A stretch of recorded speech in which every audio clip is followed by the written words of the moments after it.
Hi everyone, welcome to India Biology NEET. I am Urvi and we are learning NCERT line to line. We have started with chapter number 5, Morphology of Flowering Plants. Standard 11 का शुरू किया है हमने.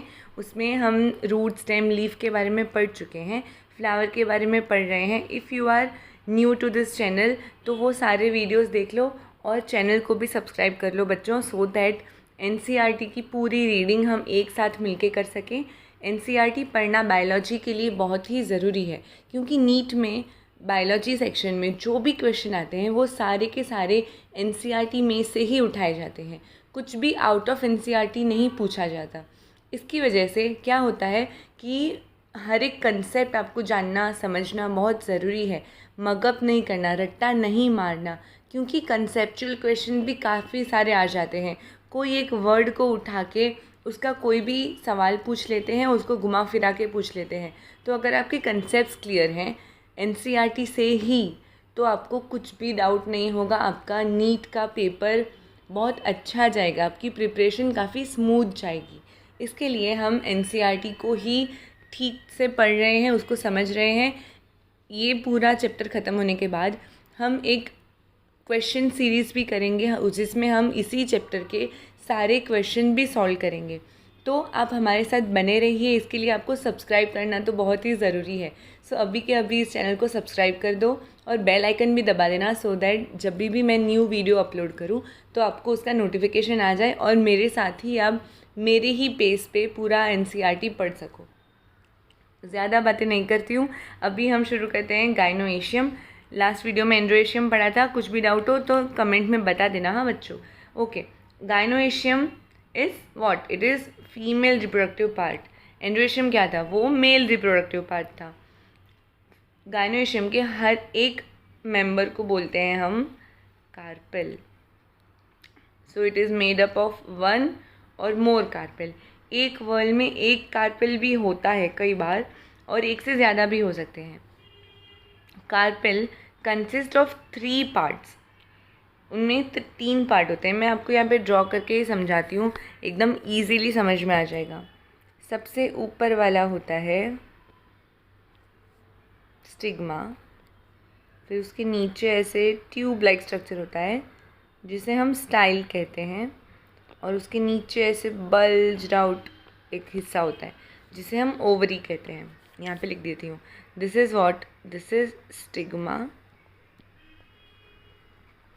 हम जब आगे पढ़ेंगे next standard 12th में, तभी आपको चैप्टर नंबर 1 में ही ये सब कुछ डिटेल में आएगा. लेकिन फ़िलहाल आपको ये जानना ज़रूरी है, सो दैट आपको समझ में आ जाए. This is called as style, और ये है हमारी ओवरी.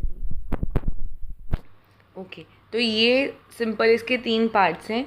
अभी स्टिग्मा का क्या काम होता है? स्टिग्मा सबसे ऊपर है, तो ये क्या करेगा? जब भी पोलन ग्रेन्स आएंगे उड़ते उड़ते, पॉलिनेशन होते होते, तो ये उन्हें रिसीव करेगा. एक्सेप्ट या डिनाई करना भी यही डिसाइड करेगा. अगर एक्सेप्ट होता है पोलन ग्रेन तो फिर उसमें अभी स्टाइल का काम आ जाएगा. स्टाइल कनेक्ट करता है स्टिग्मा और ओवरी को. तो जब भी पोलन ग्रेन आएगा, अगर वो एक्सेप्ट होता है तो यहाँ पे उसका पोलन ट्यूब बनेगा. पोलन ग्रेन का पोलन ट्यूब बनता है, और फिर यहाँ पे जाके वो ओव्यूल को फर्टिलाइज करता है ओवरी में. ओवरी में ओव्यूल होते हैं. ओव्यूल है ना बच्चों, वो एक स्पेशल स्ट्रक्चर होता है जिसे हम कुशन लाइक स्ट्रक्चर कहते हैं, प्लेसेंटा बोलते हैं जिसे. उस पे ओव्यूल बना हुआ होता है. एक से ज़्यादा ओव्यूल भी हो सकते हैं, एक ओव्यूल भी हो सकता है. तो ये ओव्यूल है. तो ओव्यूल को जाके वो पोलन ग्रेन जो है वो ऐसे फर्टिलाइज करेगा, फिर जाके इसमें से फ्रूट और सीड्स बन जाएंगे. ओके, ये पूरा डिटेल आपको स्टैंडर्ड 12th में दिया हुआ है, लेकिन अभी फ़िलहाल मैं बेसिक ही समझा रही हूँ. तो अभी यहाँ पे ये 3 पार्ट बताए: stigma, style, ovary. Ovary is enlarged basal part. सबसे नीचे का एनलार्ज्ड पार्ट है, on which lies elongated tube. ये ट्यूब लाइक स्ट्रक्चर जो है, it is what? It is style. The style connects the ovary to the stigma. Stigma से connect करता है. Stigma is usually at the tip of style and it is receptive surface for pollen grain. Okay.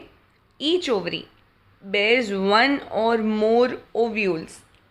हर एक ovary में एक से ज़्यादा भी हो सकते हैं या फिर एक ओव्यूल भी हो सकता है, पर वो कहाँ पे होते हैं? They are present on, they are attached on flattened cushion like एक स्ट्रक्चर बनता है जिसे कहते हैं प्लेसेंटा। प्लेसेंटा बहुत इम्पॉर्टेंट होता है सो दैट जब भी वहाँ पे फर्टिलाइजेशन होगा तो वो जो भी वहाँ पे उसको ग्रो करना है, उसके लिए फ्रूट बनना है, तो placenta is very much necessary for fertilization and further post fertilization events. Okay, when more than one carpel is present, अभी यहाँ तक इसके स्ट्रक्चर का बता दिया। अभी कार्पल किस किस टाइप के होते हैं, उसका क्या अरेंजमेंट होता है वो एक बार देखते हैं। So when more than one carpel is present they may be free. अभी देखो एक कार्पल है तो वो तो फ्री ही होगा, उसमें तो कुछ फ्यूज्ड या फिर अनफ्यूज्ड की फ्री की बात नहीं है। लेकिन एक से ज़्यादा होंगे तो वो फ्री भी हो सकते हैं, जो लोटस और रोज़ में देखने को मिलते हैं, और उसे हम कहते हैं एपोकार्पस।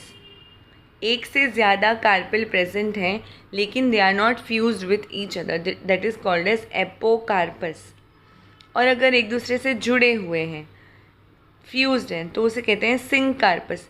सिंक कहाँ पे भी सिंक्रोनाइजेशन ऐसा आता है ना वर्ड, तो सिंकार्पस। कार्पल्स जो सिंक्रोनाइज्ड हैं, फ्यूज्ड हैं, तो उसे हम कहते हैं सिंकार्पस वेयर कार्पल्स आर फ्यूज्ड। उसका एग्जांपल है मस्टर्ड एंड टमाटो।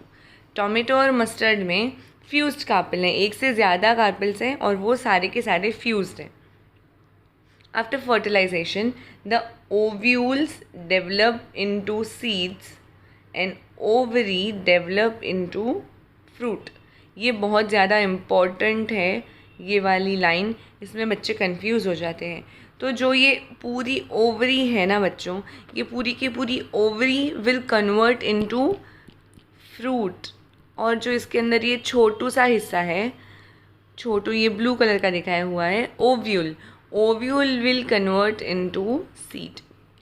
ओके, ये क्वेश्चन कई बार पूछ लेते हैं ये लोग, ट्रिक मार के ऐसे करके आप लाइन कर लो तो ओव्यूल के साथ साथ आप सीड भी पढ़ ही लो। तो जब भी आप नेक्स्ट टाइम कोई फ्रूट देख रहे हो तो उसमें ऐसे समझो कि ये जो पूरा फ्रूट है या फिर वेजिटेबल जैसे टोमेटो है, तो वो टोमेटो है तो ये पूरा जो टोमेटो है इट इज़ अ फ्रूट, लेकिन वो जब फ्लावर होगा तो इट विल बी ओवरी।